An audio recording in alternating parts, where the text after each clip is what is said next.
Boa noite, meus irmãos. Que a paz seja convosco. Sejam todos bem-vindos, meus irmãos, a mais um estudo aqui no canal Viver é Cristo. Meus irmãos, dando continuidade, né, aqui à nossa série, chegando, acho que ao 10º vídeo, né, isso, exatamente, o 10º vídeo da nossa série. Existe morada no céu e inferno eterno? Hoje, meus irmãos, com uma passagem um pouco mais difícil, né, de se compreender, 2 Coríntios, né, capítulo 5, com um foco especial no versículo 1. Mas esse capítulo, Paulo ele vai utilizar uma linguagem um pouco mais difícil, né, de se compreender.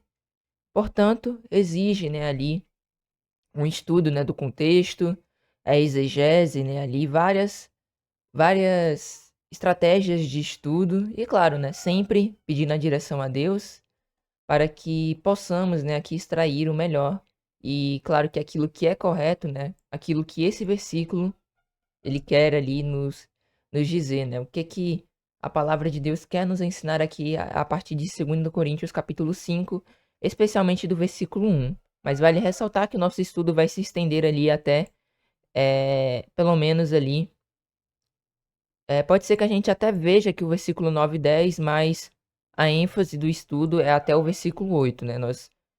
Na apostila foi colocado até o versículo 8. Então hoje a gente vai meditar nesse nesse versículo, nessa passagem, né, que é um tanto mais difícil de se entender, e buscaremos, né, ali extrair o melhor desse versículo, o melhor dessa passagem, aplicando aquelas regras, né, que nós mesmos já aplicamos. Inclusive, eu recomendo que os irmãos vejam, se caso não tiverem assistido, essa pregação, né, esse estudo colocado aqui no canal há um mês, né, tá na aba ao vivo.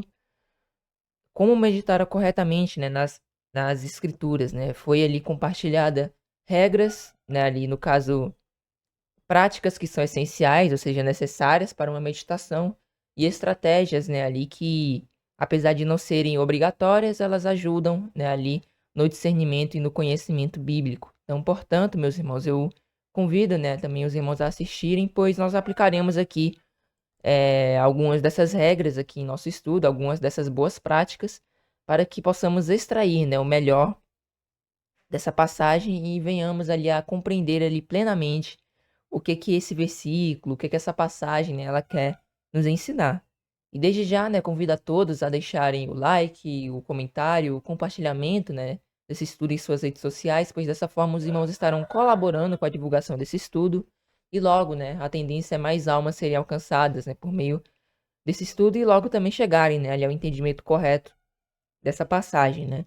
Vale ressaltar que, como nos outros estudos, né, embora alguns a gente não tenha ressaltado, mas essa sempre tem sido a ênfase, né, nós buscamos ser como os bereanos, né, que todos os dias ali examinavam, né, ali as escrituras para ver se as coisas eram realmente assim. Então, desde já também convido a todos que todos sejam bereanos e examinem, né, aqui junto comigo, né, examinem comigo aqui eh, o que será aqui abordado, o que será aqui estudado, para que também exercitemos, né, ali o discernimento, a questão também de examinar, né, as coisas, para que a gente também possa se fortalecer nesse âmbito, né, e logo também ali, sempre que chegar ali algum tipo de doutrina que não é verdadeira, ou então alguma coisa que é verdadeira, mas meio que a gente está em dúvida, a gente, por meio do discernimento, né, claro que a direção vem de Deus, mas por meio do discernimento, a gente possa ali extrair o melhor daquilo, né? Então, sem mais demoras, né? Vamos dar início aqui ao nosso estudo para não prolongarmos tanto. Então, hoje nós meditaremos ali com a ênfase especial em 2 Coríntios capítulo 5, versículo 1. E 2 Coríntios capítulo 5, versículo 1 vai nos dizer o seguinte: porque sabemos que, se a nossa casa terrestre deste tabernáculo se desfizer, temos um edifício, uma casa não feita por mãos, eterna, nos céus.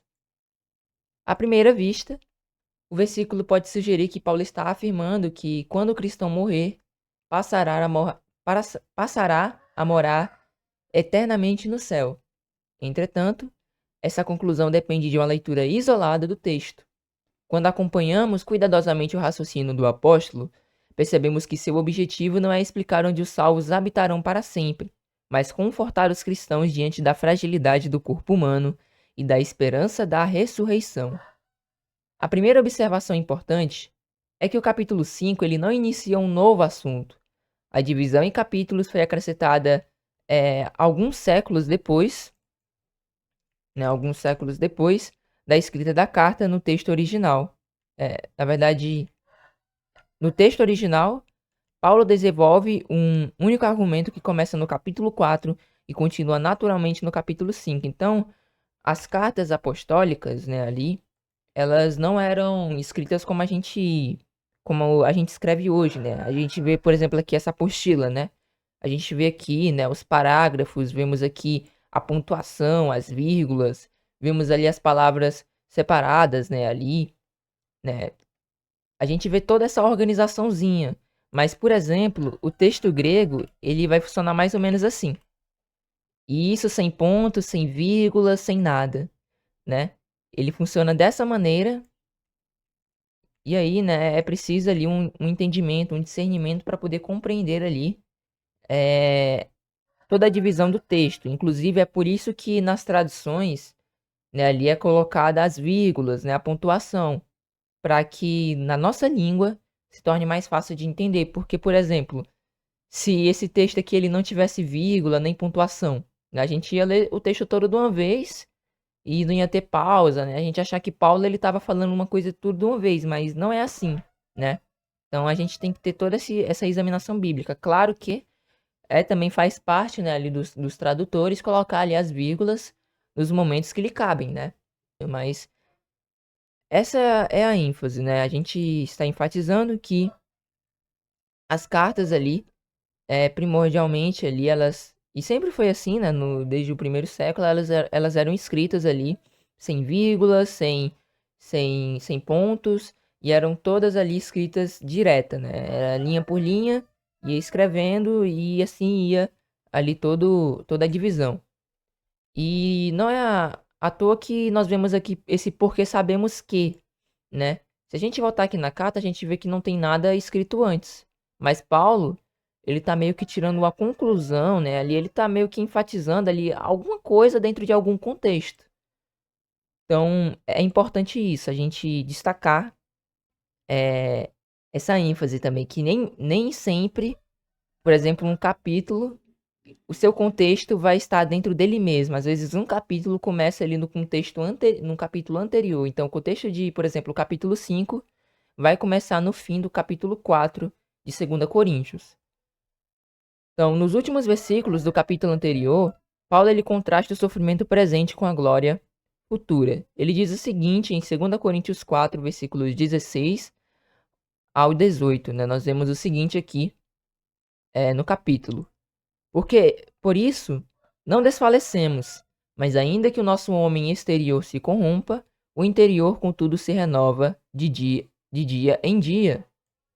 Porque se a nossa leve e momentânea tribulação produz para nós um peso eterno de glória muito excelente, não atentando nós nas coisas que se veem, mas nas coisas que não se veem, porque as que se veem são temporais e as que não se veem são eternas, né? As que se não veem são eternas.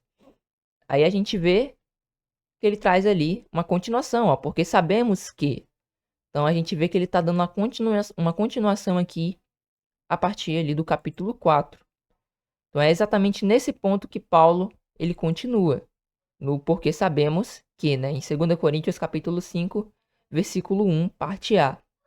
A conjunção porque do grego gar possui um valor explicativo.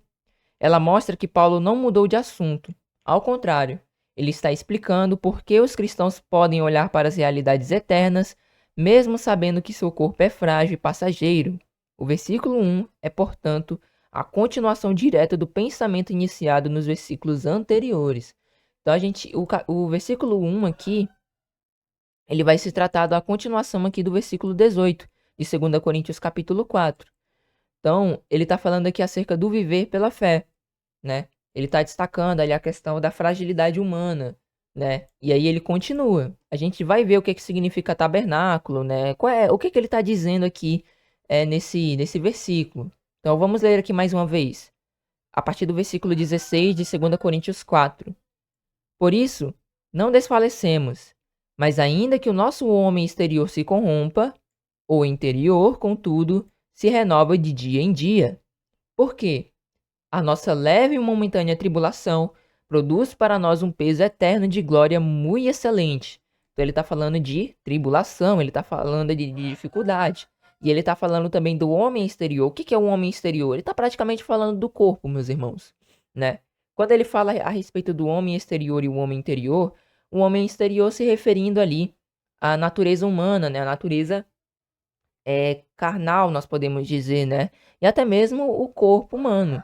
Mas a questão interior não é que há uma divisão, né? Ah, existe um ser dentro de mim, uma alma presa. Não existe isso. Isso aí já parte de filosofias. Eu recomendo que os irmãos vejam, dentro aqui da nossa série, dentro da playlist, só acessar a playlist, os irmãos terão acesso aqui ao estudo o que seria alma, inferno e lago de fogo na Bíblia. Onde nós explicamos que a alma não se trata de um ser dentro de nós, né? É praticamente aquele ensino que nós temos a junção, né, ali do corpo, mas o espírito, que é o fôlego de vida, né, o fôlego de vida que Deus soprou nas narinas dos homens, com a junção do corpo com o fôlego de vida, forma-se uma alma vivente. Mas a gente abordou ali no estudo. Eu recomendo que os irmãos vejam, que os irmãos assistam, pois os irmãos encontrarão a explicação ali para a alma. Paulo ele não está falando aqui de o homem exterior ser o nosso corpo e o homem interior ser ali um suposto espírito que habita dentro de nós. Não é isso. A Bíblia não ensina, né, essa divisão, né? Isso aí vai ter base em filosofias, né? E não em base bíblica. Então recomendo que os irmãos vejam para que os irmãos possam compreender esse versículo também, né? Mas de uma forma resumida, a gente pode dizer aqui que a alma seria a vida, né? A vida de uma pessoa. Mas quando Paulo aqui ele fala a respeito do homem exterior, ele está falando do corpo, né? Do corpo do ser humano, né? Do realmente ali da parte externa do homem.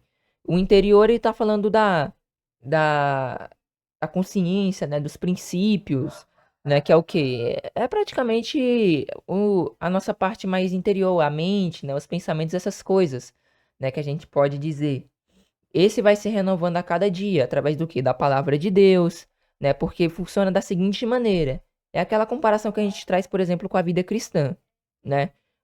Todos os dias o nosso corpo, ele vai ali envelhecendo, né? Ele vai tendo ali, desde pequeno, né? De bebê até ali a fase adulta, ele vai ali amadurecendo, tal. Mas depois ali da fase adulta, ele começa a regredir, né? Ele vai envelhecendo, né? E o que ocorre? Quanto mais a gente medita na palavra de Deus, mais, né, o nosso ser, mais a gente, né, ali vai sendo renovado, né? A palavra de Deus vai nos influenciando, ela vai nos direcionando em quais princípios, né, nós devemos seguir. E aí, todos os dias, né, nós podemos dizer que esse homem interior, ele vai sendo renovado. Mas o homem exterior, que é o corpo, ele vai o quê? Ele vai se corrompendo, ele vai se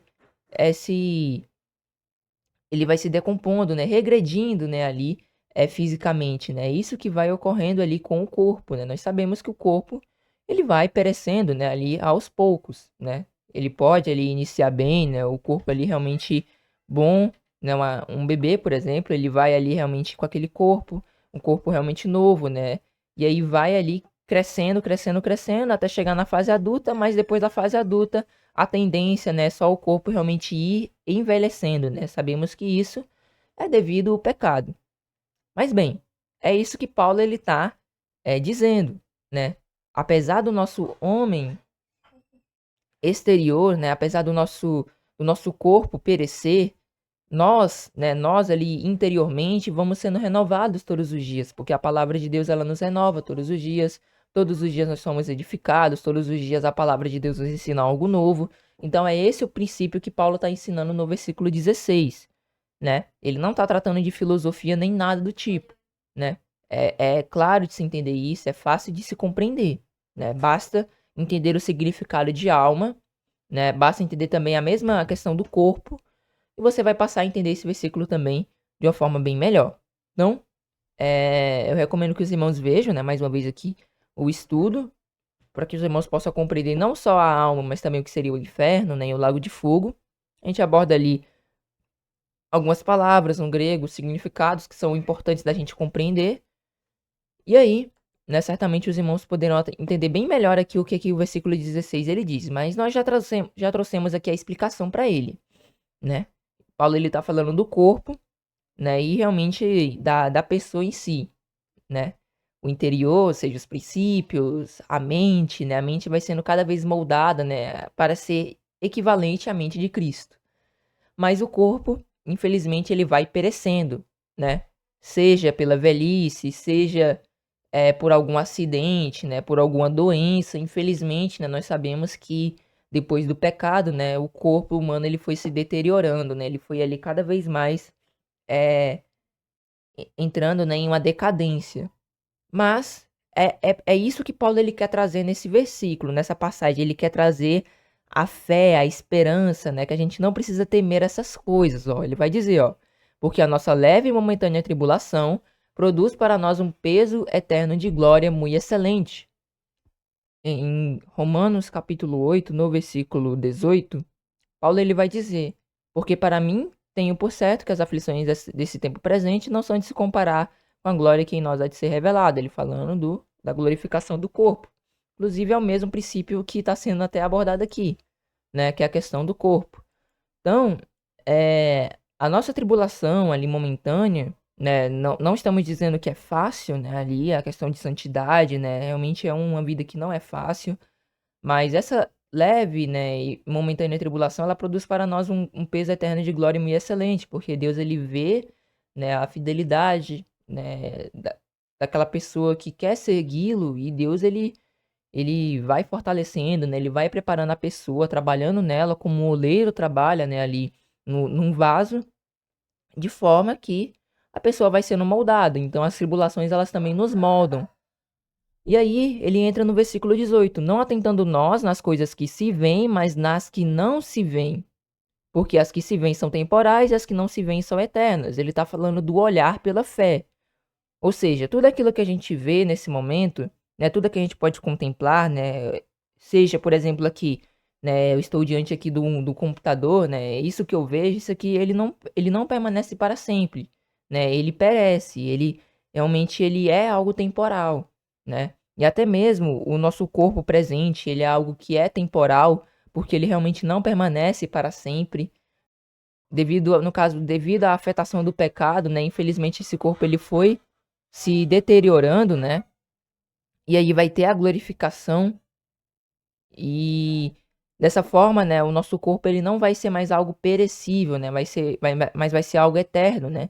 Inclusive também no milênio vai ter depois ali do julgamento do trono branco, né? A gente pode ver lá em Apocalipse 22, a gente vê que vai ter a árvore da vida. E aí talvez essa árvore ali, ela vai trazer ali a vida eterna para as nações, né? Que estão que poderão, né, ali permanecer no reino do nosso Deus, né, após todas as coisas. A gente vê aqui, ó, no meio da sua praça e de outro lado do rio estava a árvore da vida, que produz 12 frutos, dando seu fruto de mês em mês, e as folhas das árvores são para a saúde das nações. Então, né, muito provavelmente também essa árvore ela dará ali a vida eterna às nações, né, que viverão, até porque depois do julgamento do trono branco, né, não haverá ali mais a morte, né? A morte ela já foi destruída, né? A gente, se não me engano, no contexto ali do capítulo do julgamento do trono branco, a morte ela já é lançada no lago de fogo, né? E ela é ali ela é consumida, né? Ela já perece ali, né?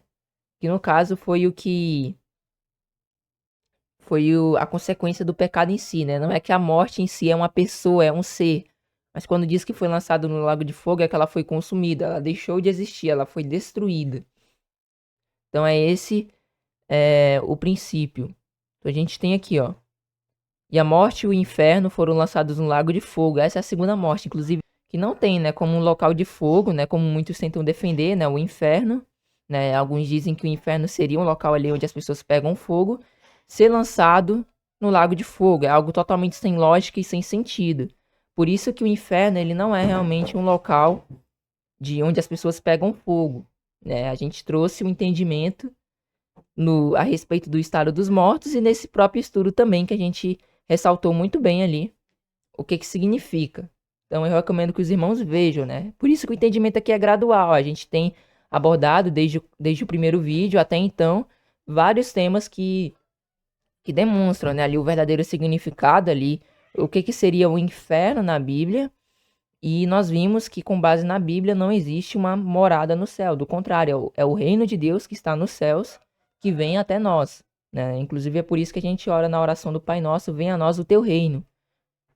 Então, nós fizemos aqui algumas considerações e aí Paulo, ele fala ali a respeito das coisas temporais, das coisas que são eternas.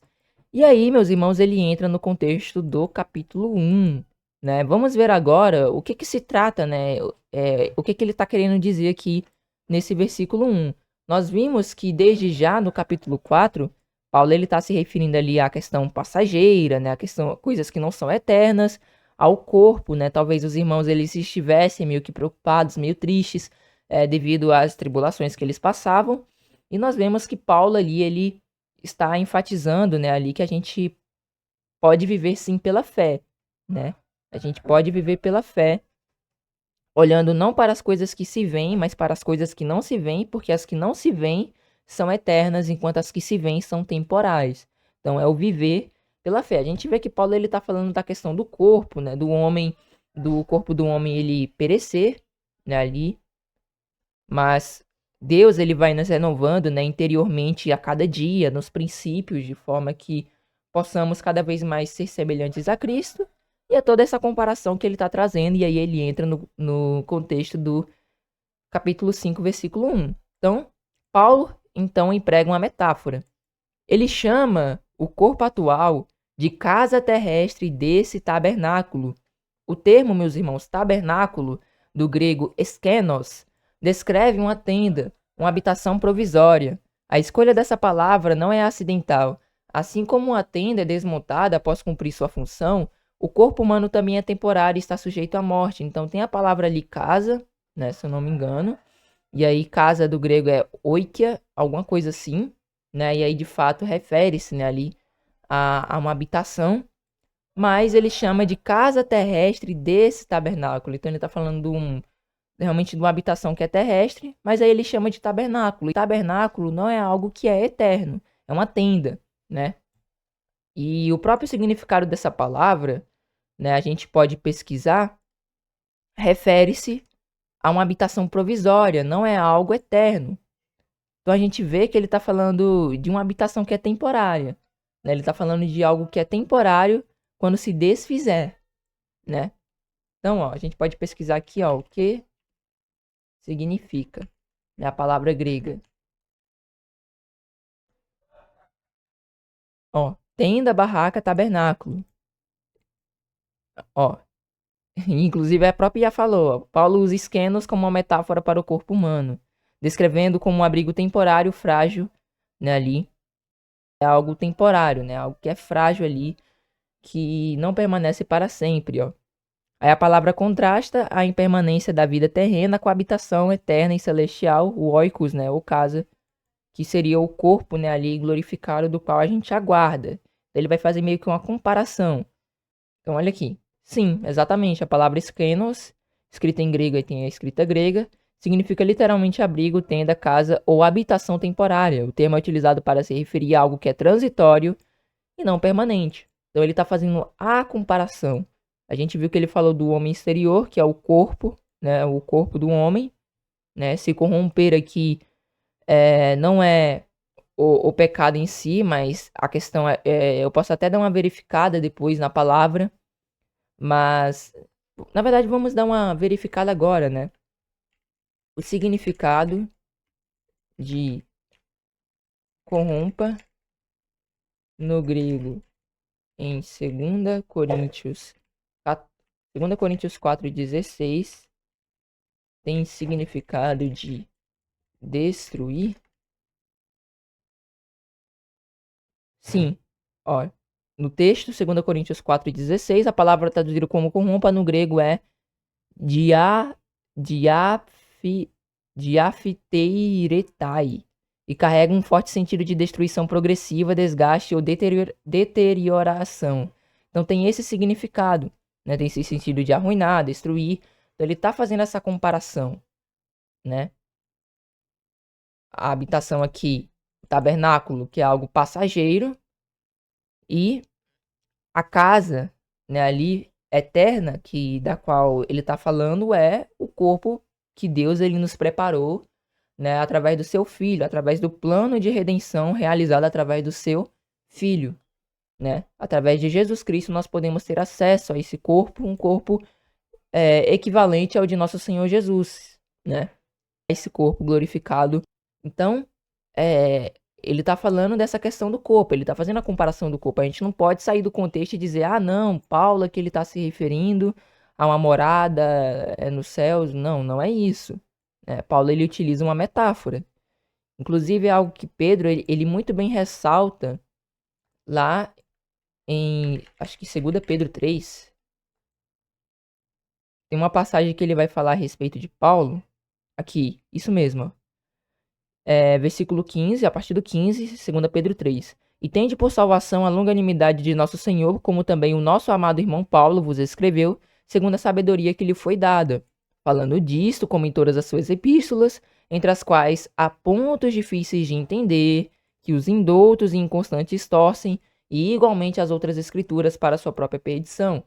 Então, nas Sagradas Escrituras, principalmente em Paulo, a gente vai encontrar pontos que são mais difíceis de entender, né? Em toda a Escritura, melhor dizendo, mas o que as pessoas mais distorcem mesmo é do apóstolo Paulo. E aí, infelizmente, fazem isso para a sua própria perdição. Então, a gente não pode tentar tirar do contexto, a gente não pode tentar dizer o que o versículo não está dizendo, né? É pegar o contexto, ver o que Paulo está afirmando, e aí a gente conclui o que ele está dizendo. Então a gente não está pegando o versículo isolado, a gente não está aqui afirmando com base em somente ali interpretações humanas, não. A gente está pegando o contexto, estamos pegando ali, fazendo a exegese bíblica, comparação, e a gente está vendo que Paulo ele está se tratando do corpo. Ele está fazendo a comparação com o corpo. Ele está falando do tabernáculo, né, eskenos, que descreve uma tenda, uma habitação provisória. A escolha dessa palavra não é acidental. Assim como uma tenda é desmontada após cumprir sua função, o corpo humano também é temporário e está sujeito à morte. Então, o nosso corpo ele é temporário. Deus ele nos dá esse corpo, dá, é uma bênção, porque Deus ele nos deu a oportunidade de vivermos, ele nos dá a oportunidade de também desfrutar de suas bênçãos, desfrutar da sua palavra, né, de viver com ele, de ter um relacionamento com ele. E além do mais, né, ali, ele também nos dá a oportunidade de buscar a salvação, né, ali, através do seu filho, né. Então Deus ele dá essa oportunidade a todos, né, a todos ele concede essa possibilidade de serem participantes desse corpo. E olha, sem nenhum preço, hein, de graça, né. Deus ele não tá pedindo dinheiro, ele não tá pedindo nada disso. A única coisa que ele pede é a nossa entrega, o nosso coração, não é arrancar o coração e entregar para Deus, né? Brincando aqui um pouco, mas a questão do coração é entregar a nossa vida, né? Entregar o nosso ser, entregar realmente toda a nossa vida a Ele, de forma que vivamos dependendo dele. Então, Deus ele exige a nossa entrega, somente isso. E aí, a partir daí, a gente busca viver em obediência, né? Porque sabemos que temos que viver em obediência. Quando a gente passa a viver o evangelho, a gente não pode viver no pecado, né? Ou seja, na prática do pecado, porque querendo ou não, a gente tem as falhas, né? Nós temos os erros, mas deve ser algo que que ocorre, né, de forma acidental, né? Algo que não é de propósito. E se for ainda assim, a gente tem que se arrepender verdadeiramente, né? Ter ali o esforço para não cair de novo no pecado. Então, a gente tem que entregar a nossa vida e Deus ele nos chama para participarmos dessa salvação. Tem uma passagem até mesmo que diz lá em Isaías, né? Comprem, né, ali de graça, né, sem preço ali. Ele traz ali uma comparação, né? Eu acho que é uma profecia ali que Isaías faz, né? Por isso que Isaías é até mesmo considerado como o quinto evangelho, né? Um evangelho ali do Antigo Testamento, porque muito do que o Novo Testamento traz, o livro de Isaías ele também traz. Então, bem interessante. Então, é importante ressaltar que Paulo está tratando do corpo, né, do corpo humano, em contraste com o corpo glorificado. Aí, por isso, ele afirma, 2 Coríntios capítulo 5, versículo 1, parte B, se a nossa casa terrestre desse tabernáculo se desfizer, o verbo traduzido por se desfizer do grego katalite significa literalmente ser demolido, ser desfeito, imagem perfeitamente compatível com uma tenda sendo desmontada. Paulo está descrevendo a morte do corpo físico. Então, essa questão de ser desfeita, né, ser demolido, né, tem esse princípio de algo realmente ele ser, a gente pode melhor dizer, né, ser destruído, né? Então ele está fazendo essa comparação. Tabernáculo é corpo. Inclusive a gente tem passagens que a própria Bíblia diz que Deus não habita em templos feitos por mãos de homens e que o nosso corpo é o templo do Espírito Santo, né? Então o nosso corpo é um tabernáculo, né? Deus com o seu Santo Espírito, né? Com o seu poder habita dentro de nós, né? O Espírito Santo de Deus habita dentro de nós e logo, né, ali a gente vive nesse corpo que, embora seja passageiro, nós temos a esperança de que receberemos ali um corpo glorificado. Então, Paulo ele está descrevendo ali a morte do corpo físico. E em seguida ele diz, em 2 Coríntios 5, versículo 1, parte C, temos um edifício, uma casa não feita por mãos, eterna, nos céus. É justamente aqui que muitos concluem que Paulo está prometendo uma residência eterna no céu. Contudo, antes de tirar essa conclusão, nós precisamos permitir que o próprio contexto explique o significado dessa casa. Porque, meus irmãos, não tem como a gente dizer, Paulo aqui na parte B, ele está falando do corpo, aí do nada ele corta e parte para ali um edifício, algo literal, né, ali uma morada nos céus. Não pode ser assim. Primeiro que, em momento algum, a Bíblia vai prometer uma morada nos céus. A gente trouxe várias passagens, vários ensinamentos de que o reino será aqui na terra.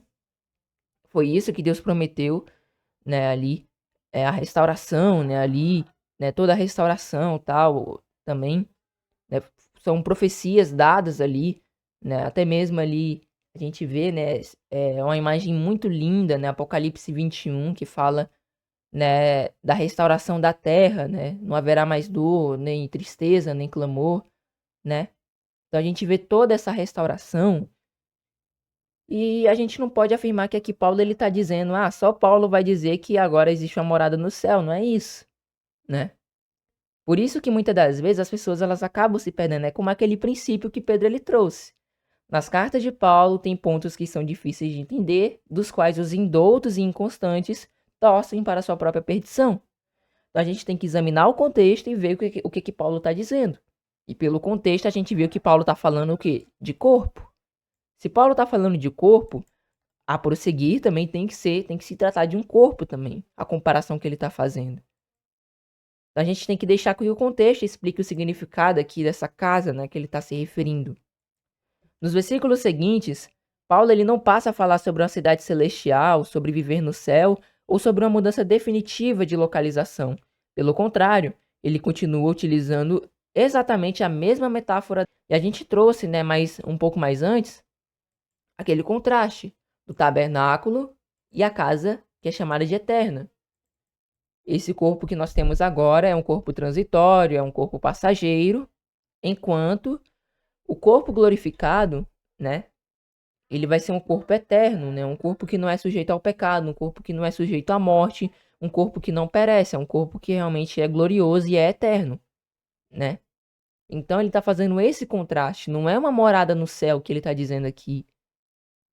Por isso que é importante também a gente fazer a exegese.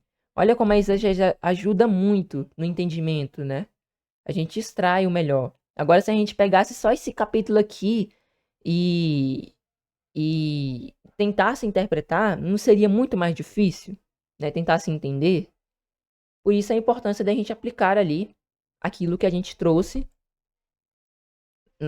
naquele estudo, né? A gente trouxe há um mês, né? Ou mais de um mês, de como meditar corretamente nas escrituras, onde a gente traz dicas essenciais para um bom estudo e nós buscamos ali enfatizar quais são essas dicas, as boas práticas que colaboram para o entendimento, E algumas delas a gente está praticando aqui. Então, ele continua, né, a fazer essa mesma metáfora da habitação, né, agora aplicando ao corpo, né? Ele continua usando a mesma metáfora, ele não passa a falar de uma mudança, né? Aí ele escreve em 2 Coríntios capítulo 5, no versículo 2: E por isso também gememos, desejando ser revestidos da nossa habitação que é do céu. Aí como é que é isso? A gente vai ser revestido de uma morada, Não tem como a gente dizer que é uma morada no céu, né? Por isso que a gente tem que entender o contexto, a gente tem que entender qual é a comparação que Paulo está dizendo, né? Essa afirmação, ela merece atenção especial. Paulo, ele não diz que deseja ir para essa habitação. Também não afirma que espera morar nela. O verbo utilizado é ser revestidos. Do grego, ependissastai, né? Ependissastai, alguma coisa assim, que significa literalmente vestir uma roupa sobre outra. Essa escolha de palavras muda completamente o foco da passagem. Se Paulo estivesse falando de uma residência celestial, esperaríamos verbos relacionados a entrar, chegar ou habitar. Em vez disso, ele fala em revestimento, mostrando que a sua preocupação continua sendo a transformação da própria condição humana, né? E quando ele fala que é do céu, é porque tem origem celestial, né? Tem origem, né, gloriosa. Por quê? Quando a gente fala que algo ali veio do céu, né? A gente entende que é algo que veio da parte de Deus, né? Algo realmente ali glorioso, né? Algo que tem certamente uma glória, né? Então, é aquele princípio. Inclusive, Paulo ele vai dizer lá em 1 Coríntios, se eu não me engano, 1 Coríntios 15, ele vai falar ali, é, ou é 1 Tessalonicenses, aqui, não, é 1 Coríntios 15 mesmo, ó, no versículo 52, ó, no momento, no abrir e fechar de olhos ante a última trombeta, porque a trombeta soará e os mortos ressuscitarão incorruptíveis, e nós seremos transformados. Então, os que estiverem vivos na volta de Jesus, eles serão transformados, né? O seu corpo será transformado. E aí vai haver esse revestimento. Mas os mortos, da mesma forma, eles serão revestidos com esse corpo, né? Ou seja, os mortos, quando diz os mortos, são aqueles que estão inconscientes, né? Mas eles não estão no céu, eles estão realmente inconscientes, como se fosse um sono. A gente trouxe esse entendimento nos estudos anteriores. É importante que os irmãos vejam. Estes, né? Eles também serão revestidos desse corpo, né? Eles serão dados a ele esse corpo glorificado. Então, é realmente vestir outra roupa, né? Uma roupa sobre outra. Então, tem essa questão de revestimento. Por isso, a gente destacou em 1 Coríntios 15 que Paulo fala a respeito da transformação, que é de fato esse revestimento, né? Do corpo glorioso. Foi da mesma forma Jesus, né?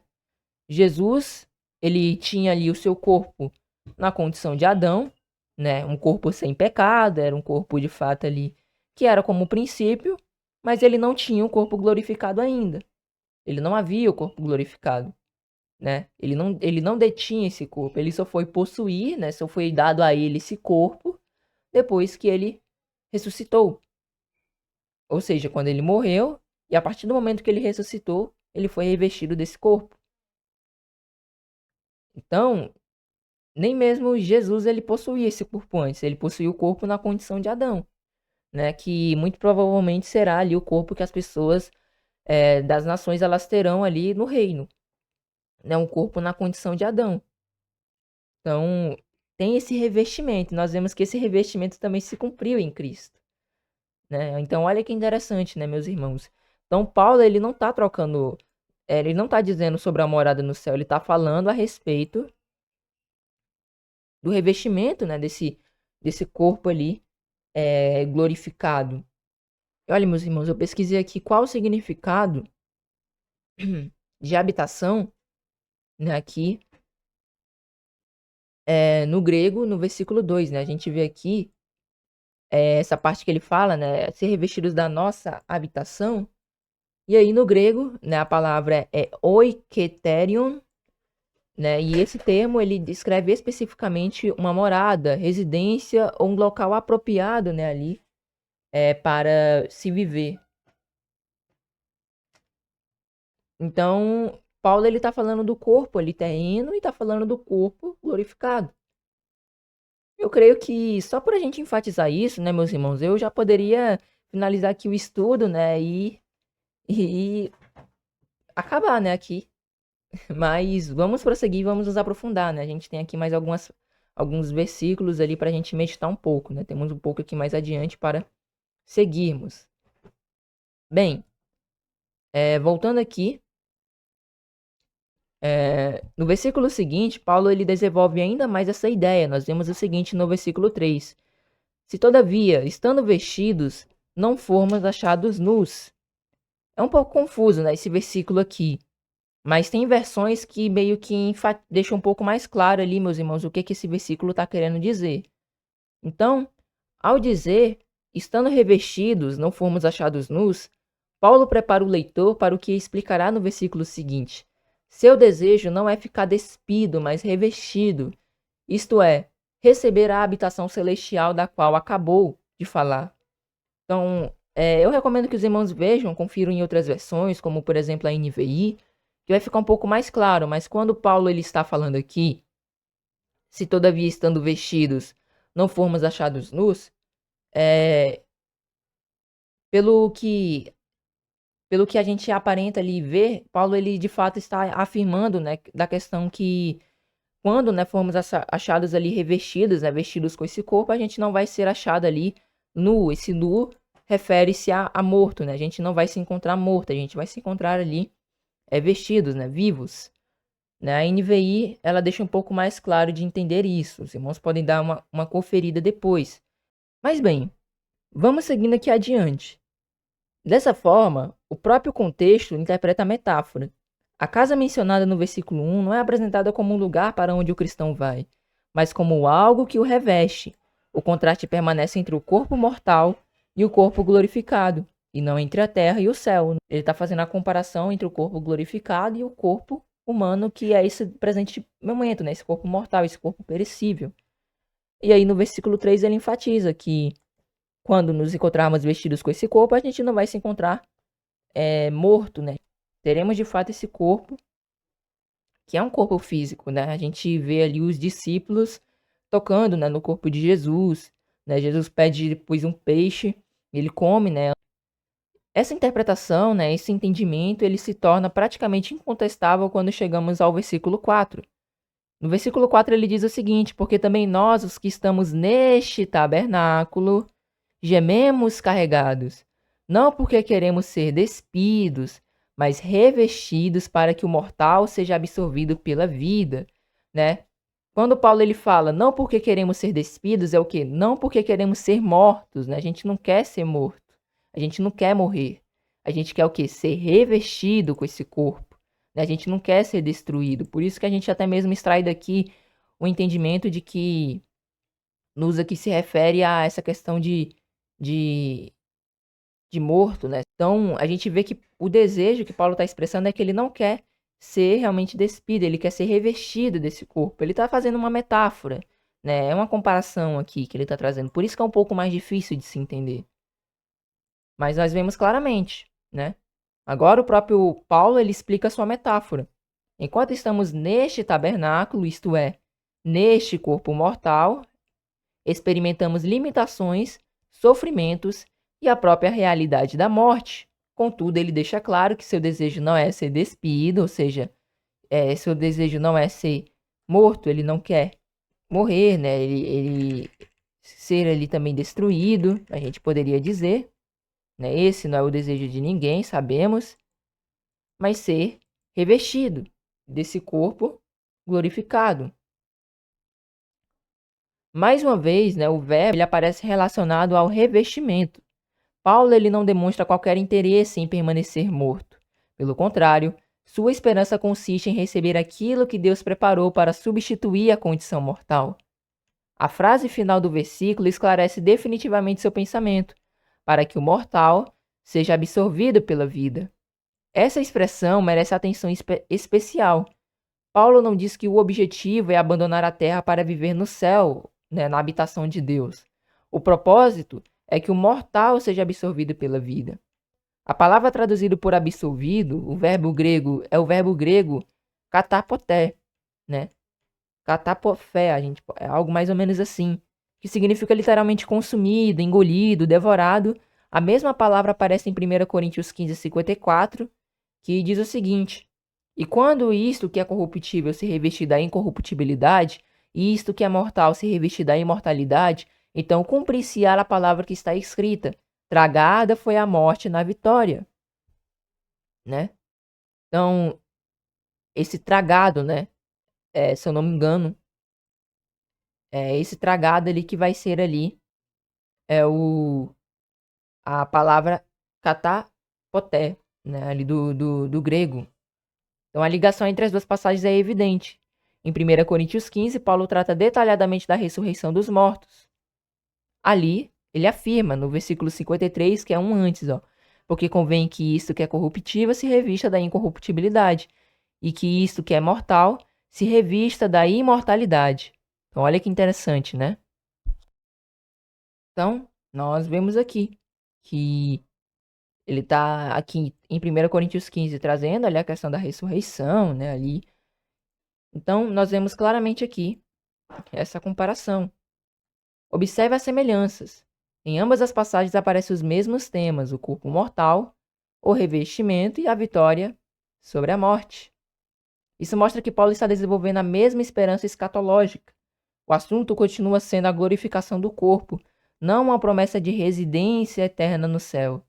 No versículo 5, Paulo prossegue. Ele diz o seguinte: Ora, quem para isto mesmo nos preparou foi Deus, o qual nos deu também o penhor do Espírito. A expressão para isto mesmo é importante, porque retoma tudo o que acabou de ser explicado. Deus, ele nos preparou para o quê? Né? Para que ele nos preparou? O próprio contexto responde: para que o mortal seja absorvido, para que o mortal seja absorvido pela vida. Ou seja, Deus preparou seus filhos para a futura glorificação, dando-lhes o Espírito Santo como penhor, do grego arrabon, né? Palavra que designava um sinal, uma garantia ou a primeira prestação que assegurava o pagamento completo no futuro. É isso que é interessante, meus irmãos. Arrabon, ele tem o significado, né, no grego, de algo que é dado como uma garantia, né? Por exemplo, tem ali uma pessoa, eu quero contratar um serviço seu. Como é que funciona? Eu faço isso aqui, tal, tal, tal, mas você tem que dar 30% do valor antes e depois você paga o restante, né? Então, esses 30% é como se fosse uma garantia, né? É como se ele garantisse que ele iria querer, né? Querendo ou não, para que o trabalhador ali, né, ele não ficasse no prejuízo por se esforçar para fazer ali um projeto, né, um trabalho. Mas trazendo para o contexto atual, porque nós sabemos que com Deus não funciona assim, né? Deus, de fato, ele é fiel. E se perseverarmos até o fim, ele concederá esse corpo a nós, né? Pela sua misericórdia, porque a gente não merece, mas pela graça, né, nós seremos salvos. Deus, ele dá o Espírito Santo como uma garantia. E dessa maneira, né, nós temos como garantia o Espírito, que também nos direciona a vivermos de maneira santa, né? Nos move a vivermos segundo os propósitos do Pai, né? Porque é o próprio poder de Deus, né? Por se tratar do próprio poder de Deus, vai refletir ali os propósitos de Deus, né? Aquilo que Deus ele quer que façamos. Então, o Espírito Santo é, portanto, a garantia de que Deus cumprirá essa promessa. Chegando aos versículos 6 ao 8, Paulo, ele escreve, ele diz o seguinte: Por isso estamos sempre de bom ânimo, sabendo que enquanto estamos no corpo, vivemos ausentes do Senhor. E ele diz no versículo 7, um versículo bem conhecido: Porque andamos por fé e não por vista. Mas temos a confiança e desejamos antes deixar esse corpo para habitar com o Senhor. Então, olha que interessante, a gente vê primeiro o ânimo de Paulo, primeiro pelo Espírito, porque se o Espírito Santo de Deus habita em nós, e claro, a gente não pode entristecer o Espírito Santo, né? A gente não pode viver de maneira libertina, né? De maneira realmente que desagrada, né, ao Pai, porque Ao dizermos, né, entristecer o Espírito Santo é porque a gente está entristecendo, né, está desagradando a Deus, porque se trata, né, do próprio poder de Deus que habita dentro de nós. Então, a questão do entristecer o Espírito Santo é você viver ali no pecado, você desobedecer deliberadamente, né? São coisas que se a gente fizer ali e não se arrepender, a gente infelizmente vai entristecendo o Espírito Santo de Deus. E aí, né, aos poucos ele vai sendo retirado se a gente não buscar, né, se consertar. Mas quando o Espírito Santo de Deus habita em nós, a gente pode ter tremenda alegria, meus irmãos, porque é uma garantia de que Deus ele vai nos dar, ele vai nos conceder aquele corpo, né, o corpo glorificado, né, a vida eterna em si. Então, por isso que Paulo ele tem esse bom ânimo, por Deus ele ter dado o Espírito Santo. E a gente vê, né, os sinais de que o Espírito Santo habita na gente, são aqueles princípios, né? A gente não compactua com o pecado, né? Quando a gente erra, a gente falha, né? A gente sente aquela tristeza, aquele temor, né? A mente começa a acusar, a mente começa a pesar, né? Também tem na questão da dependência, né? A gente passa a depender, né, do pai, pedindo sempre direção, né? Tem ali várias maneiras e provas de que o Espírito Santo de Deus habita dentro de nós, né? De forma que não venhamos a duvidar, né? Então, há várias formas, há várias maneiras de se apresentar que o Espírito Santo de Deus habita dentro de nós. E principalmente delas, né? A busca pela santidade, né? Então, as coisas que refletem o caráter de Deus ali, os desejos do Pai, são formas que que demonstram que o Espírito Santo de Deus habita dentro de nós. Então, quando a gente tem essa certeza, essa convicção, né, principalmente depois do batismo, né, que o Espírito Santo de Deus desce sobre nós, claro que ele pode vir ali com uma porção nos direcionando, né, antes ali a andar na verdade, a buscar seus caminhos, mas de uma forma mais plena após o batismo, né, em nome de Jesus, a gente passa a viver segundo os propósitos de Deus, segundo a vontade de Deus, passamos a buscar viver em santidade, a agradar o Pai, né, a conhecê-lo. Então, a gente vive com esse bom ânimo, sabendo que o Espírito Santo é a garantia que Deus nos deu de que herdaremos o corpo. Mas bem, esses versículos frequentemente são utilizados para defender que Paulo esperava entrar imediatamente na presença de Deus após a morte. No entanto, mais uma vez é importante observar cuidadosamente o fluxo do argumento. A expressão por isso mostra que Paulo ele continua tirando conclusões do raciocínio anterior. Não há qualquer mudança de assunto, né? Ele não pode falar por isso e aí simplesmente mudar de assunto. Ele está concluindo. Então, enquanto permanecemos nesse corpo mortal, nossa comunhão com Cristo, né, ainda é vivida pela fé. Né? Nossa comunhão ainda é vivida pela fé, né? Nossa comunhão com Cristo e com Deus, né? São vividas pela fé. Ainda são vividas pela fé. Por quê? Porque a gente não viu a ambos, né? A gente não pôde contemplar com os nossos próprios olhos físicos, né? Ao Senhor Jesus Cristo e ao nosso Deus. E a gente não pôde contemplá-los ainda. Nós ainda aguardamos a consumação da esperança cristã. Por isso Paulo afirma que andamos por fé e não pelo que vemos. Interessante, né? Ele diz, ó, porque andamos por fé e não por vista. No momento, nós vivemos ausentes do Senhor. Ausentes do quê? Sem estar ali presente fisicamente com Ele, né? Os propósitos, as vontades de Deus habitam dentro de nós, né? E o Espírito Santo dele vai nos direcionando. Mas, no entanto, a gente não está fisicamente com... A gente, assim, não está contemplando diretamente ali, fisicamente, né? Assim, frente a frente, face a face ao nosso Deus, né? E nem também ao Senhor Jesus Cristo. A gente não está contemplando, né? Então, quando por isso que ele afirma que andamos por fé e não por vista, né? E não pelo que vemos. Por isso que ele afirma, porque nós não vemos ainda fisicamente, mas haverá um momento que isso se consumará, né? Que ocorrerá isso. E aí, quando ele declara que prefere deixar este corpo e habitar com o Senhor, Ele não está explicando um suposto estado intermediário entre a morte e a ressurreição. Seu objetivo é expressar sua esperança final. Está definitivamente na presença de Cristo, livre da mortalidade e de todas as limitações presentes na existência. Né? Esse é o desejo, né, ali de Paulo. E nós sabemos que, primeiramente, né, estar ali na presença de Cristo. E depois, né, Deus ele também descerá do céu. Sabemos que a sua presença está em todos os locais, né, mas de uma forma realmente assim, a maneira que nós podemos contemplá-lo, né, ali, podemos, né, ali vermos, né, Deus, sabemos que Deus ele vai descer ali do céu. E aí, de fato, né, de uma forma mais, a gente pode dizer de uma forma mais direta, né, de uma forma realmente assim, que a gente pode ver ali, contemplar, também estaremos ali na presença de Deus. Mas também Deus ele já está presente em todos os locais, né? Deus ele é onipresente. Mas bem, esse é o desejo de Paulo, essa é sua esperança final, né? Mesmo porque em 1 Coríntios 15 ele demonstra que a ressurreição e a transformação dos salvos ocorrerá somente na volta de Jesus Cristo, né? Dando continuidade aqui ao raciocínio. No momento, num abrir e fechar de olhos ante a última trombeta, porque a trombeta soará e os mortos ressuscitarão, incorruptíveis, e nós seremos transformados.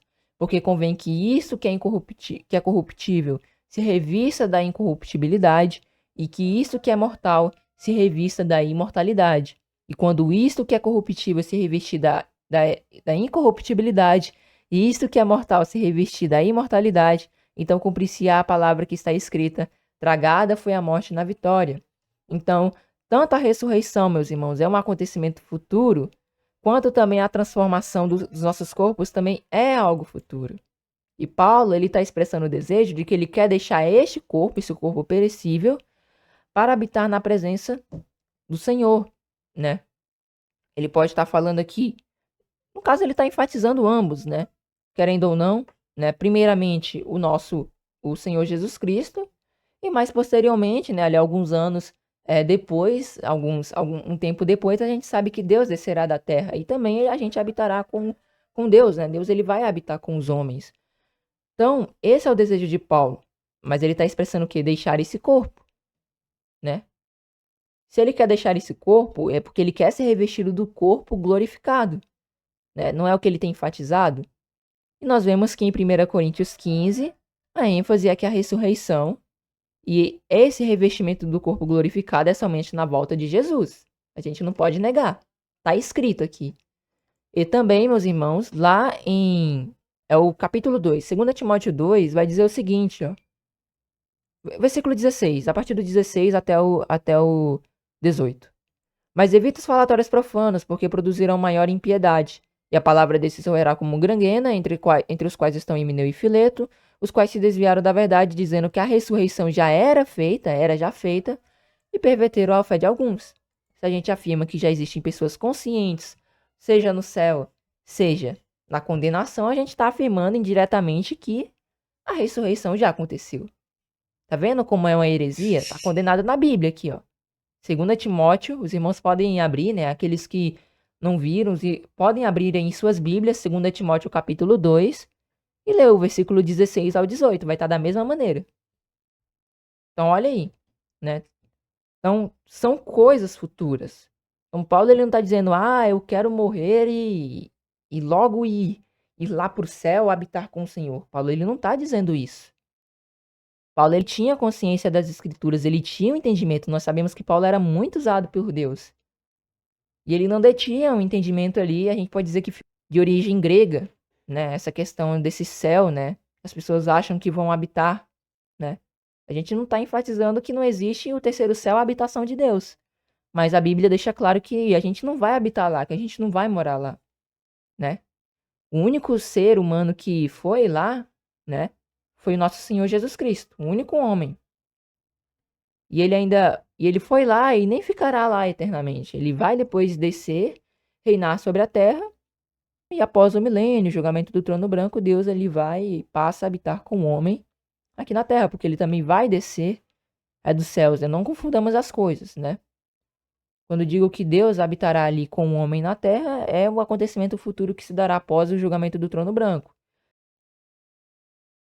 Somente trazendo a explicação acerca dessa parte que a gente já estava trazendo, né, sobre a questão da ressurreição, eu vi que na gravação não ficou tão bom, né? Aí decidi organizar um pouquinho melhor e aí reexplicar aqui para que fique mais fácil de se entender. Bom, a gente destacou que 1 Coríntios 15 vai apontar ali para a ressurreição e a transformação dos salvos que ocorrerá somente na volta de Jesus, né? Olha o que diz aqui, 1 Coríntios 15, dos versos 52 ao 54. No momento, no abrir e fechar de olhos, ante a última trombeta, porque a trombeta soará, e os mortos ressuscitarão incorruptíveis, e nós seremos transformados. Porque convém que isto que é corruptível se revista da incorruptibilidade, e que isto que é mortal se revista da imortalidade. E quando isto que é corruptível se revestir da incorruptibilidade, e isto que é mortal se revestir da imortalidade, então cumprir-se-á a palavra que está escrita: tragada foi a morte na vitória.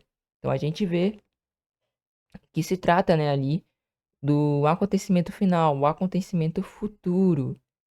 Nós também ressaltamos, né, na verdade, nós vemos que 2 Timóteo, capítulo 2, dos versos 16 ao versículo 18, Paulo, ele vai tratar como um engano, como perverter a fé você afirmar que a ressurreição já aconteceu. Então, olha aqui, 2 Timóteo capítulo 2, versos 16 ao 18.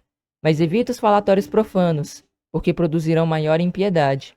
E a palavra desses roerá como gangrena, entre os quais são Himeneu e Fileto, os quais se desviaram da verdade, dizendo que a ressurreição era já feita, e perverteram a fé de alguns. Então a gente vê que Paulo trata essa questão de afirmar que a ressurreição já ocorreu como um ato de perverter ali a fé, né? Então, é, é uma falsa doutrina e não é certo você afirmar que já existe consciência imediata após a morte ou afirmar que a ressurreição já ocorreu, né? Até porque, querendo ou não, se a gente afirma que já existe consciência imediata após a morte, que supostamente os mortos eles já vão imediatamente para o céu, né? Sendo que a Bíblia não ensina que ninguém vai para o céu, ou então supostamente estão em um local de fogo, você está negando a Escritura afirmando que a ressurreição já ocorreu. E é algo que não é bíblico. A gente vê que Paulo trata como perverter a fé, ou seja, um engano você dizer que a ressurreição já ocorreu. E aí, verificando e vendo que se trata de um acontecimento futuro, também é importante concluir e apresentar que no momento da volta de Jesus, haverá o arrebatamento para aqueles que estiverem vivos e estes serão transformados. Então, aqui foi colocado em 1 Coríntios 15 que no momento da volta de Jesus haverá a ressurreição e a transformação dos salvos. Mas Paulo só vai falar a respeito do arrebatamento lá em 1 Tessalonicenses capítulo 4, dos versos 16 ao 17. Mas é praticamente ali, os acontecimentos eles não mudam, eles vão ter o mesmo prosseguimento. Agora, o que a gente complementa mais é que vai haver o arrebatamento e muito provavelmente nesse momento do arrebatamento, que não é um arrebatamento secreto, haverá ali também juntamente a transformação dos salvos, né? Então, e no momento da volta de Jesus, haverá o arrebatamento para aqueles que estiverem vivos, e estes serão transformados, ou seja, revestidos com o corpo glorificado, e logo todos estarão para sempre com o Senhor, como também é afirmado em 1 Tessalonicenses capítulo 4, dos versículos 16 ao 17, que diz o seguinte: Porque o mesmo Senhor descerá do céu com alarido e com voz de arcanjo e com a trombeta de Deus, e os que morreram em Cristo ressuscitarão primeiro. Depois nós, os que ficarmos vivos, seremos arrebatados juntamente com ele nas nuvens, a encontrar o Senhor nos ares, e assim estaremos sempre com o Senhor. Então, olha que interessante. Vai haver o arrebatamento, que é aquele transporte, né? A gente pode dizer o teleporte, a encontrar o Senhor nas nuvens, né? Nos ares. Então, é um encontro com o Senhor no primeiro céu, o céu aqui terrestre, né? O céu onde as aves voam. Teremos esse encontro com o Senhor. E é interessante, meus irmãos, que diante do entendimento que extraímos nos estudos anteriores, nós vimos que a palavra encontrar, que no grego é apanteses, aponta para o encontro com o rei e retornar para a terra. E todos esses acontecimentos só se dão na volta de Jesus. Então, primeiro vamos ressaltar aqui que se trata de um entendimento progressivo. Olha que interessante.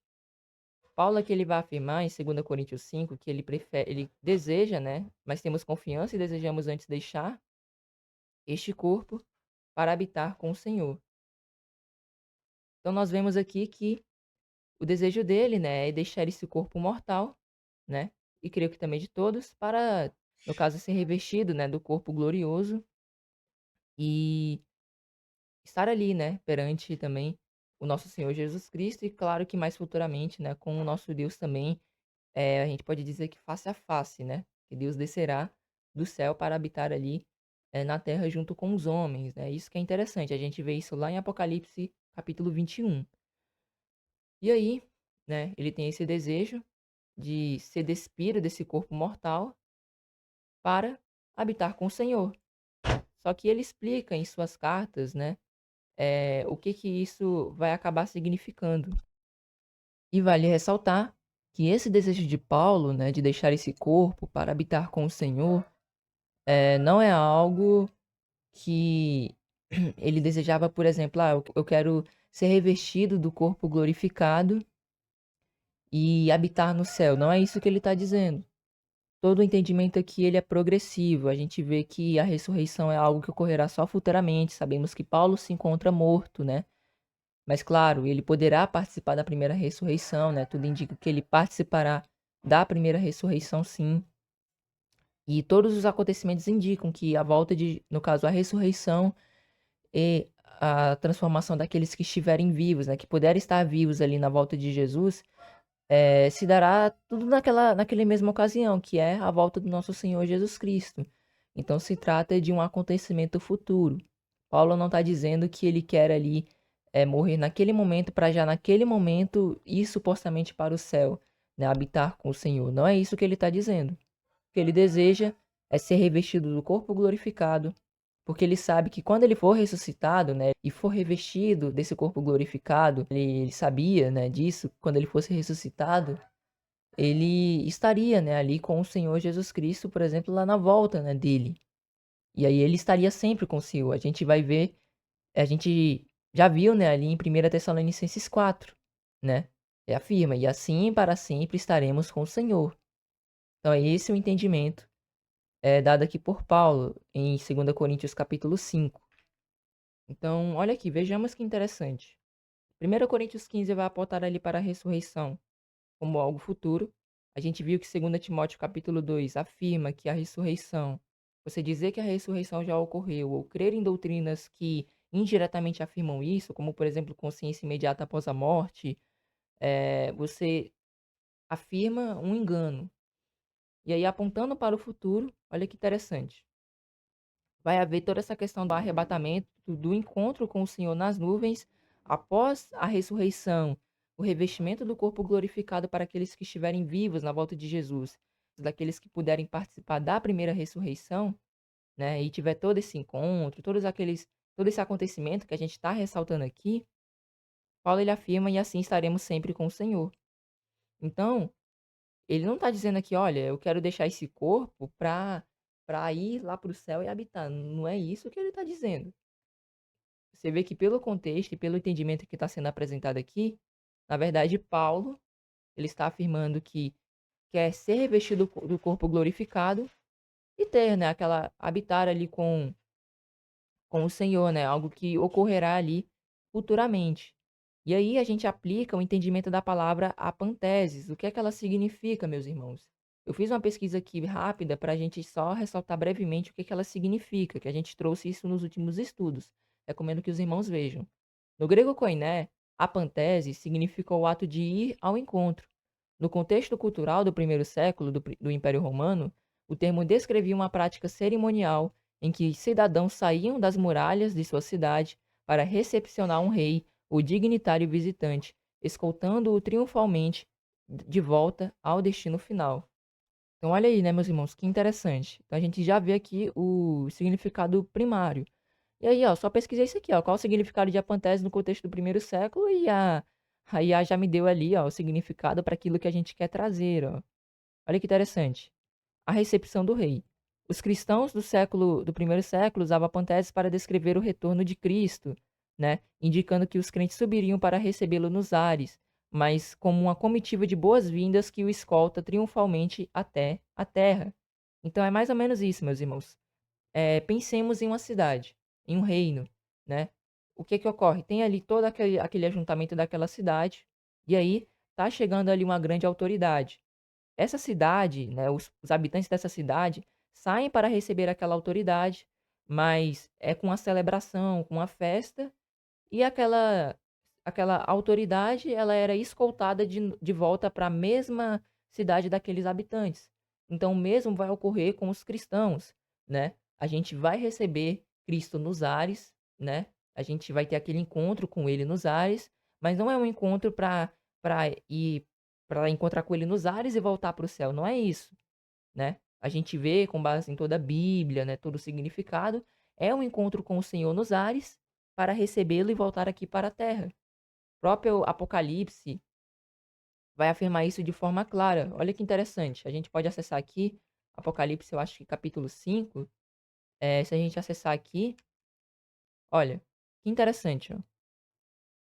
É, É bem interessante isso aqui, ó. Acho que tem o Cântico do Cordeiro, né? Vai falar alguma coisa a respeito do Cordeiro, ó. É o versículo 10. E para o nosso Deus nos fizeste reis e sacerdotes e reinaremos sobre a terra. Então não estou dizendo algo que não tem base bíblica, né? É o que a Bíblia está afirmando.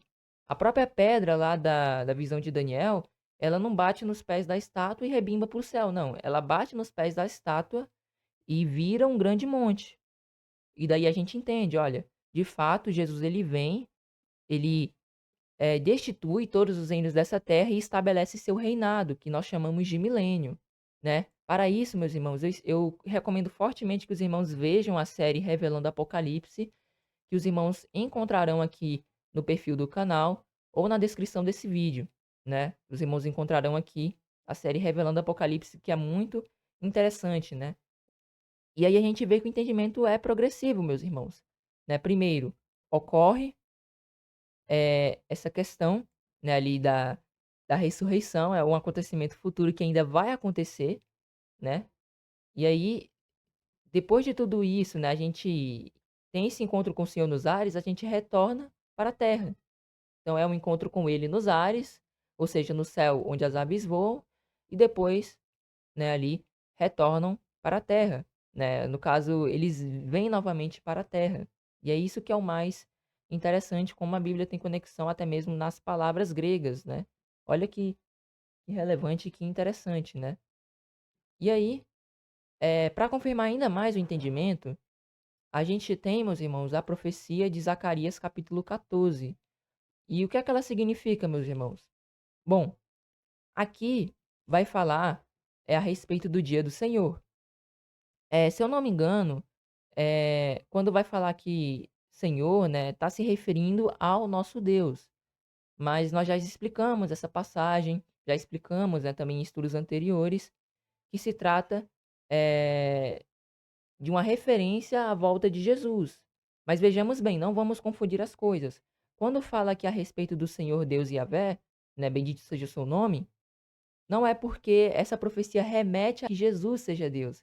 Na verdade, meus irmãos, Deus deu esse papel ao Senhor Jesus Cristo. Jesus ele vai vir representando ao Pai, né? Então, quando fala aqui de Deus, hoje nós sabemos que toda a revelação que já foi dada através da Escritura, nós sabemos que essa profecia é uma profecia que aponta para o Senhor Jesus, mas o entendimento bíblico dessa profecia é que Jesus ele vem representando ao Pai. E aí, meus irmãos, diante dessa explicação, né, para que não haja dúvidas, eu desde já recomendo que os irmãos vejam que a playlist, né, que está tanto na descrição ou aqui no perfil do canal, refutando o dogma da Trindade, para que os irmãos compreendam isso. Não é uma contradição que existe na Bíblia ou uma afirmação de que Jesus seja o próprio Deus.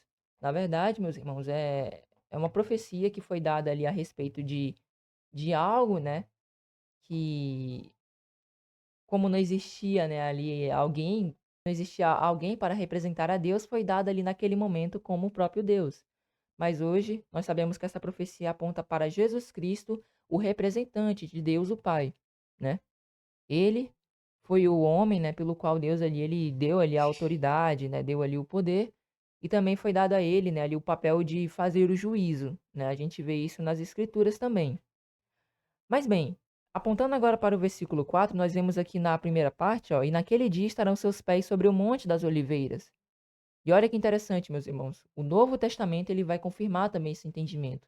Se a gente vier aqui para Atos capítulo 1, que é ali toda a questão de Jesus subir, ó, a gente vê aqui, ó, Jesus sobe aos céus, e a gente lê aqui a partir do versículo 9 até o versículo 12, parte A, né? Parte B, na verdade, até a parte B, né? Aqui, olha que interessante o que é que a gente vai encontrar.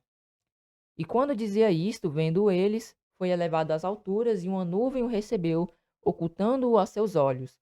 E estando com os olhos fitos no céu, enquanto ele subia, eis que junto dele se puseram dois homens vestidos de branco, os quais lhes disseram: Homens galileus, por que estáis olhando para o céu? Esse Jesus, que dentre vós foi recebido em cima no céu, há de vir assim como para o céu o vistes ir. Então, olha, a gente já vê o entendimento de que Jesus ele vai voltar da mesma forma que eles viram, né, ali Jesus subir. Mas olha que interessante, meus irmãos, olha onde é que os apóstolos estavam. Versículo 12. Então voltaram para Jerusalém, do monte chamado Oliveiras. Estão vendo a conexão? Por isso que a Bíblia é incrível, ela tem realmente muita conexão. Ela conecta passagem por passagem de uma forma completa.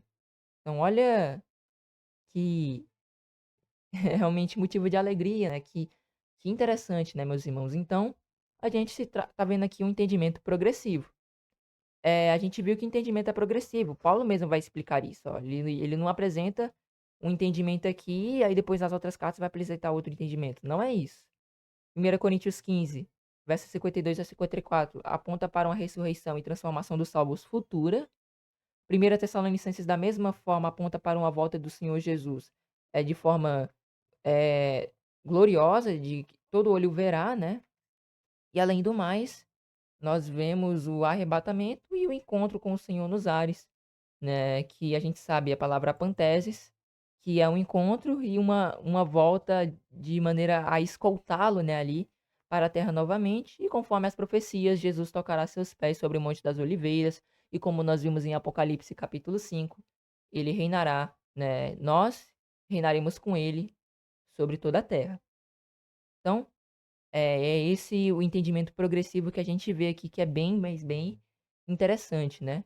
E se desde já os irmãos tiverem alguma dúvida sobre o que foi falado nesse comentário, recomendo que os irmãos vejam, né, aqui os últimos estudos, desde já, mas também que acompanhem aqui as séries, né? Veja essas duas séries, Revelando o Apocalipse e Refutando o Dogma da Trindade, e também a série Luz na Escuridão. Então, recomendo que os irmãos vejam, que os irmãos assistam, é bem interessante. Então, é esse o comentário que é, que eu trarei aqui sobre essa parte. E vamos prosseguir agora com o estudo. Então, tanto a ressurreição quanto o revestimento com o corpo glorificado só ocorrerão na volta do Messias, deixando claro que Paulo não está afirmando algo que ocorreria imediatamente após a morte, mas que apontava para uma esperança futura. Esse entendimento harmoniza-se perfeitamente com outras declarações do próprio Paulo. Em Filipenses 3, dos versículos 20 ao 21, ele afirma que o Senhor Jesus transformará, né, ali o nosso corpo de humilhação para ser semelhante ao seu corpo, né? Ele diz o seguinte em Filipenses 3, do 20 ao 21. Mas a nossa cidade está no céu, de onde também esperamos, né, o Salvador, o Senhor Jesus Cristo, que transformará o nosso corpo abatido para ser conforme o seu corpo glorioso, segundo o seu eficaz poder, de sujeitar também a si todas as coisas. Então, olha aí, né, meus irmãos?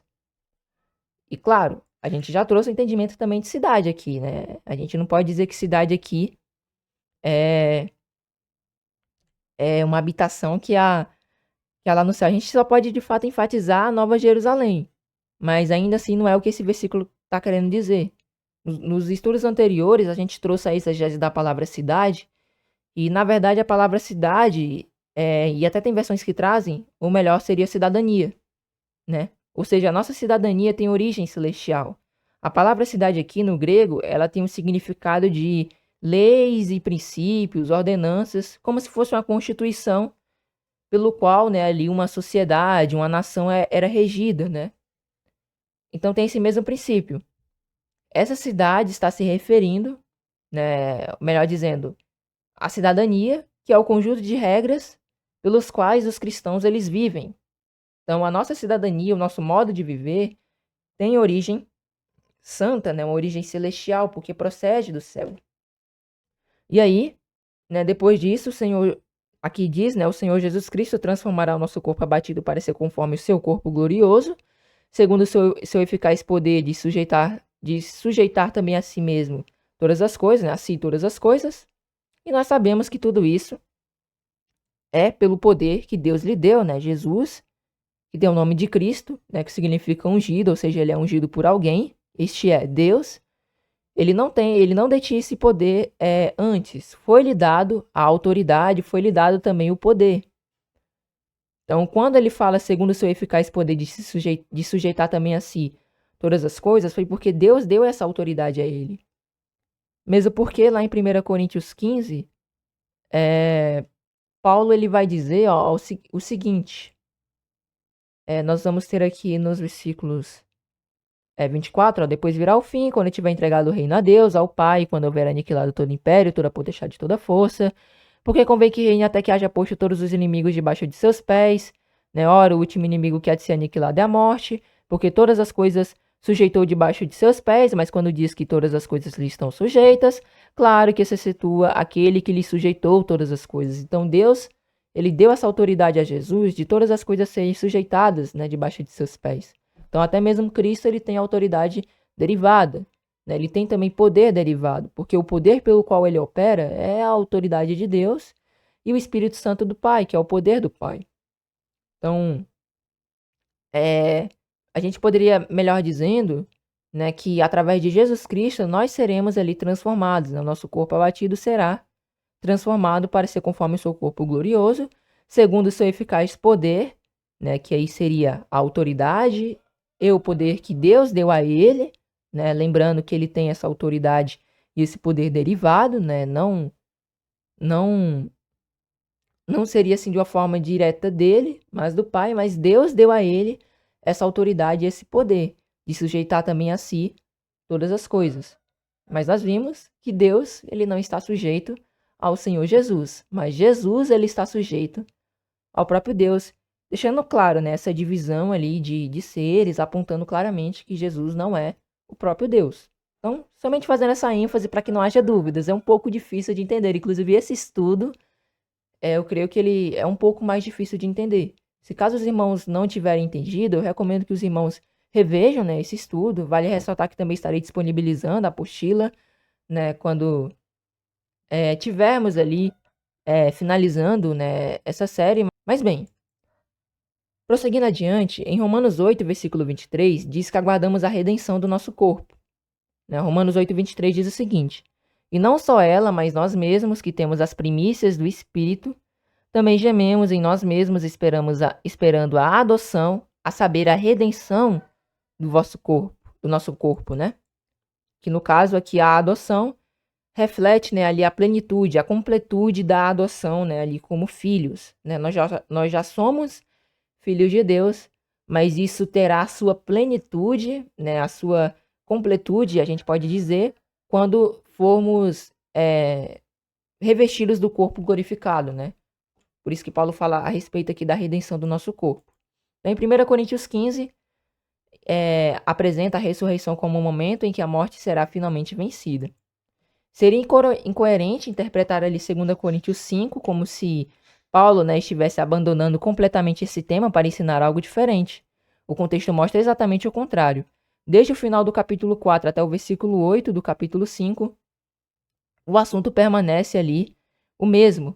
A esperança do cristão diante da fragilidade do corpo presente e a certeza de que Deus concederá a vitória definitiva sobre a morte. Assim, quando 2 Coríntios 5:1 é lido dentro de seu contexto, a expressão uma casa não feita por mãos, eterna nos céus, não pode ser entendida como uma residência eterna localizada no céu. O próprio desenvolvimento do texto aponta para a realidade do corpo glorificado, preparado por Deus e de origem celestial, que substituirá esse tabernáculo mortal, quando a promessa divina se cumprir plenamente. O foco de Paulo não é responder onde os salvos viverão para sempre, mas assegurar que a morte não terá a última palavra, pois Deus preparou uma condição eterna em que o mortal será absorvido pela vida. Amém, meus irmãos? Então, esse é o estudo. Eu espero que os irmãos tenham compreendido. É um pouco mais difícil de entender, porque realmente 2 Coríntios 5, ele utiliza uma linguagem bem difícil. E, principalmente, né, diante do entendimento que muitos têm hoje, a gente fica até com um pouco de dúvida, querendo ou não, né?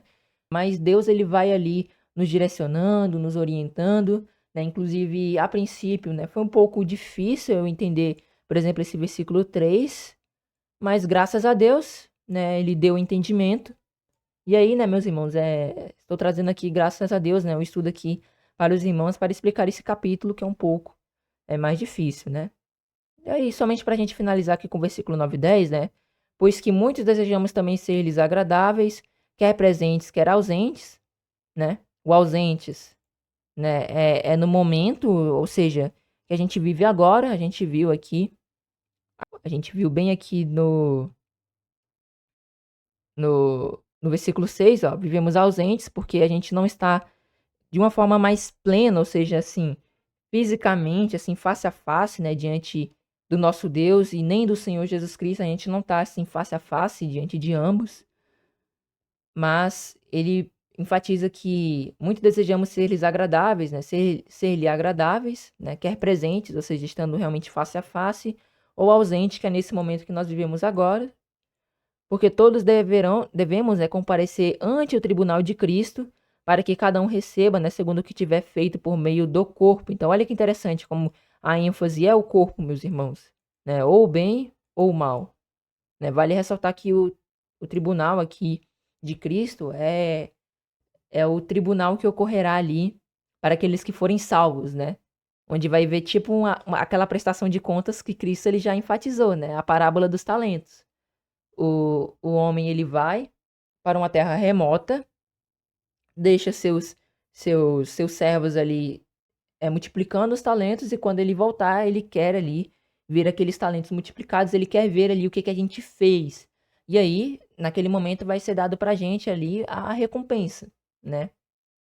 A gente, a gente supõe, né, que com base ali nessa parábola dos talentos, né, ali, seja autoridade sobre cidades, mas a gente só pode ter a plenitude mesmo ali no momento em que Cristo ele vier, né, ali e ocorrer tudo isso, né? Mas nós temos ali a ênfase do reinado, né, com ele, então pode ser que sim a recompensa, né, seja tanto o corpo glorificado, que é o que nós mais esperamos, mas também a autoridade ali de reinar sobre cidades, né, ali sobre regiões, porque sabemos que nós seremos reis e sacerdotes. Mas claro, a gente já é sacerdócio santo, né? Pedro mesmo ele já nos chama e já enfatiza que nós somos sacerdócio santo de Deus, né? Mas haverá um momento que também seremos ali reis. Então, é um capítulo um pouco mais difícil mesmo, meus irmãos, de entender, querendo ou não. Mas eu espero que os irmãos tenham compreendido, que os irmãos tenham entendido, né? E talvez, né, aqui eu faça mais algum estudo, ou mais uns dois, né? Não vou, não vou afirmar algo precipitado, mas talvez a gente já esteja se aproximando ali ao fim da nossa série aqui, mas talvez a gente vai trazer ali somente mais alguns estudos, né? E aí talvez a gente vai estar finalizando, né, ali, dando por encerrado, né, no momento a essa série, né? Porque a gente sabe que tem vários temas, né, que a gente pode abordar sobre isso. Mas eu creio que abordando os principais já se torna claro, e o resto, a escritura, ela vai ali, né, com a direção de Deus, vai ali se auto-explicando. Mas bem, meus irmãos, eu espero que todos tenham entendido, que todos tenham compreendido. Peço mais uma vez a colaboração dos irmãos, né, com o like, com o comentário, com o compartilhamento desse estudo em suas redes sociais, pois isso estará colaborando com a divulgação desse estudo. E a tendência, né, é mais almas serem alcançadas, por meio dessa pregação, meus irmãos. Então, espero que todos tenham compreendido. Se houver alguma dúvida, deixe nos comentários, na medida do possível, né? Estarei tentando responder, se Deus assim permitir. E se tiver alguma coisa a complementar, deixe também nos comentários, pois também estará ajudando bastante, né, aqui com o enriquecimento do estudo, né? Então, Conto com a colaboração dos irmãos, né, com os comentários, com o like, né, o compartilhamento desse estudo. Espero que todos tenham entendido. Desejo desde já, né, uma ótima noite de sono a todos, uma ótima semana. E até a próxima, meus irmãos, se assim Deus nos permitir.